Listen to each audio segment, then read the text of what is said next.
everybody, it's Michelle Kelly here. I'm about to sous vide some steaks for supper, so I wanted to show you how I do it and introduce you to our brand new multi-cooker. So this is an upgrade. If you had our old quick cooker, it's a pressure cooker that has so many more features, including the sous vide feature, which I am absolutely loving. It has I think it's really cool, a sterilize feature, a yogurt feature, 16 or 18 different features, so it does so much. A couple other things I really like about it is it does have a on and off switch on the back, so let's switch it on. And then I already filled it to the halfway mark with water in the pot, and ooh, this is one of my favorite features. It now has a place to put the lid, so no more trying to find a place on the counter for it and all that kind of stuff. So the lid sits right on the multi-cooker, which I think is amazing. So I've already got it half filled with water. We're going to close it up and get the sous vide coming to temperature first, and it takes about 35 minutes to come to temperature depending on what you're wanting to sous vide. And you can sous vide so much more than just steak, but today I'm going to do steak. So I'm going to go to sous vide, hit the button, and then you're going to want to pick your temperature. We like our steaks medium rare, and it does come with a guide, so you can look up what temperature you want depending on how you like your steaks or whatever you're cooking in it. So medium rare is 130 degrees, so we're going to go to 130.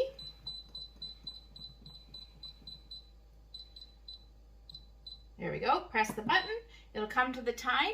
Now with steaks, it will be done cooking after 2 hours in the water bath. So if you've never heard of sous vide, I should start there. It's cooking under vacuum.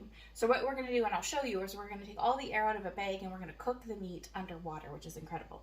But it'll be done after 2 hours. You can put it up there up to 4 hours. And what I've heard is if you keep it in for the whole time, for 4 hours, it's a little more tender. So I'm going to try that today. So it's like noon here.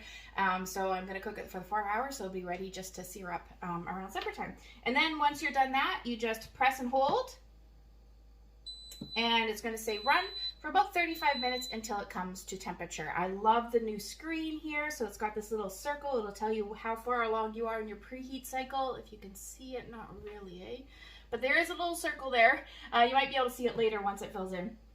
And then I also love that the button is here. So no more, if you have any other electronics and you're trying to press the button on the quick cooker, now with the multi-cooker, this is the start button. The steam release button, which we're not gonna need for sous vide, but if you are cooking under pressure, of course you're gonna wanna release that pressure. And instead of the button being up here where the pressure's gonna come out, it is down here. This is the pressure release button. So I love that they thought of all those safety features. So I'm going to get my steaks ready, and then I'll come back later and show you how we cook it. So I've got our steaks here. I'm just going to salt and pepper them and put a little bit of butter on them. You can season them however you like. It's still on my list to get some rosemary, some fresh rosemary. I think would be fantastic in here. But let's just salt and pepper steaks. And then I have a brand new tool to show you that I'm going to cook it in as well.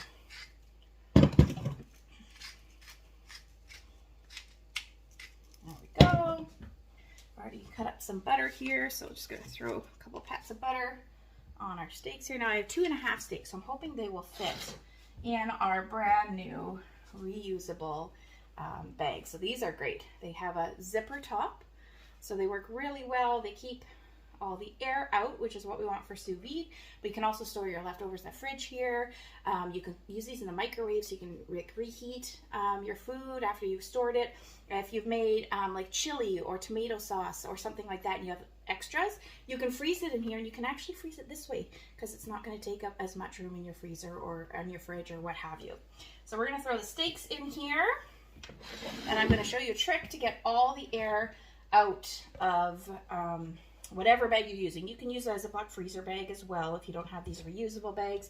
If you have a, I can't think of the name of them right now, but one of those tools that takes all the air out of your food to freeze it, you could definitely use that. Whatever you can use that gets all the air out of your food, that is the trick for sous vide. And now you might be thinking, why would I want to sous vide steaks for 4 hours when I can cook them up in 5-10 minutes on the grill? You're going to want to try it and taste it. If you've ever had a great steak at a great restaurant, that's how they cook it. They cook it sous vide so it gets to the perfect temperature. It cannot go over the perfect temperature, and it really is tender and juicy and incredible. I've done steaks and pork chops and you name it. So hopefully you can see what I'm doing here. You want to take out as much air as you can. So we're going to close most of it up, and then we're going to flip it back to get even more out. You can even hear that air coming out. So get even as much air out as you can. If you had a straw, you can stick it in there and suck out the air if you like as well. But you can see we've got all the air out of our steaks.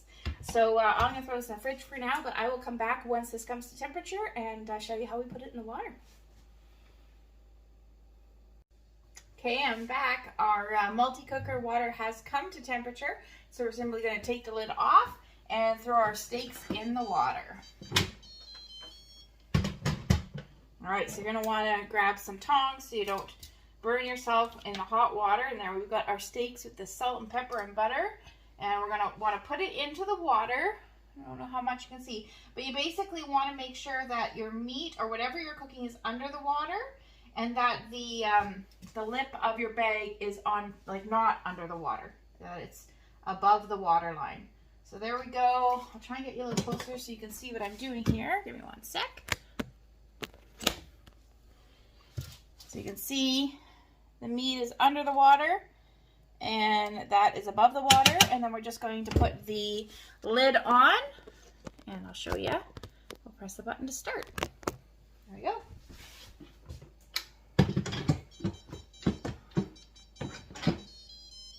And then just press the button, your time will come up and it'll start counting down. So this will be cooking for the next 4 hours.